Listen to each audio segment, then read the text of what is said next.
ఇంకా కూడా వైఎస్ఆర్ కాంగ్రెస్ మాట్లాడుతున్నారు. దీనికి ప్రధానమైన కారణం వీళ్ళు, ద్రోహులు వీళ్ళు.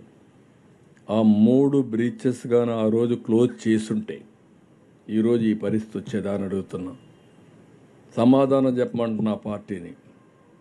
ధైర్యం ఉంటే మీరు సమాధానం చెప్పాలి. ఆ 3 బ్రిడ్జెస్ మీ కాలంలో పోయినాయా లేదా? ఇది మాకు వారసత్వంగా వచ్చిన సమస్య అవునా కాదా? ఈ వారసత్వంగా వచ్చిన సమస్య 19లో నేను బుడమేరు పైన 5 వర్కులు ఇచ్చి 57 కోట్ల రూపాయలు డబ్బులు శాంక్షన్ చేశాను. ఇవన్నీ కూడా కంప్లీట్ చేయాలని. ఆ 57 కోట్ల రూపాయలు వర్క్స్ క్యాన్సిల్ చేశారు. దీనికి సమాధానం చెప్పమంటున్నా నేను. ఆ రోజు అది ఖర్చు పెట్టుంటే ఈరోజు ఈ సమస్య వచ్చేది కాదు. ఆ గండ్లు పూడ్చుంటే ఈరోజు ఈ సమస్య వచ్చేది కాదు.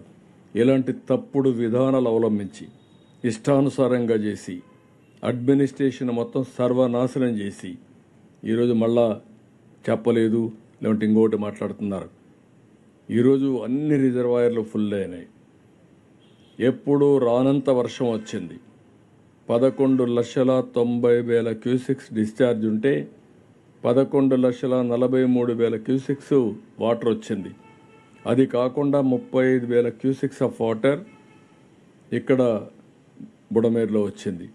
ఈ రెండు కలిపితే ఏదైతే ప్రకాశం బ్యారేజే ఓవర్ఫ్లో అయ్యే పరిస్థితి వస్తుంది. అలాంటి సమయంలో ఒక బాధ్యత కలిగిన వ్యక్తులు మీరు ఏం చేశారని అడుగుతున్నా. ఆ వాటర్ వచ్చిన తర్వాత భవానీపురంలో ఓవర్ఫ్లో అయింది వాటర్. ఫస్ట్ టైం చరిత్రలో భవానీపురం దగ్గర రోడ్డు మీద నీళ్లు క్రాస్ అవుతాయని ఎవరు ఎక్స్పెక్ట్ చేయలేదు. అలాంటిది ఓవర్ఫ్లో అయ్యే పరిస్థితి వచ్చింది. అంటే ఆ రోజు డిజైన్ చేశారు, ఎప్పుడు రాలేదు. 2009లో ఒక్కసారి 10,90,000 వచ్చింది.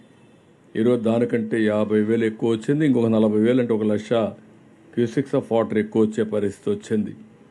దీనిపైన ఈరోజు మిలిటరీని పిలిచాం. గవర్నమెంట్ ఆఫ్ ఇండియాలో ఆర్మీలో ఒక డివిజన్ ఉంటే వాళ్ళని కూడా తెప్పించాం. వాళ్ళు కూడా ఇప్పుడు పనిచేస్తున్నారు.